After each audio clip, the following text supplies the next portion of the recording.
మీకు తెలుసా ఇది ఒకే పంటలో 2 లేదా 3 రకాల పంటలు వేసి పండిస్తారని? దీనినే ఇంటర్ క్రాపింగ్ అని అంటారు. ఇక్కడొచ్చేసి ఈ పొలంలో అయితే కార్న్, సన్‌ఫ్లవర్, గుమ్మడికాయలు అయితే వేశారు. ఈ 3 పంటలు ఒకదానికొకటి చాలా సపోర్టివ్‌గా ఉంటాయి. కార్న్ అనేది చాలా ఎత్తుగా పెరుగుతుంది కదా!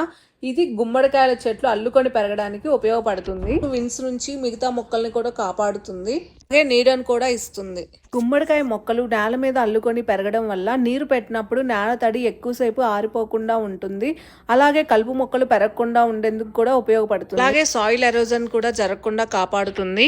అలాగే సన్‌ఫ్లవర్స్ కూడా చాలా అట్రాక్టివ్‌గా ఉంటాయి కాబట్టి ఇది ఎక్కువగా తేనెటీగల్ని, సీతాకోకచిలుకల్ని ఆకర్షిస్తుంది. పాలినేటర్స్ ఆకర్షించడానికైతే చాలా బాగా ఉపయోగపడుతుంది. వల్ల మిగతా పంటలకి పురుగు సమస్యలు కూడా చాలా తక్కువగా ఉంటాయి. 3 పంటలు ఇలా వేయడం వల్ల రైతులకైతే చాలా లాభం ఎక్కువగా ఉంటుంది. అలాగే దిగుబడి ఎక్కువగా వస్తుంది.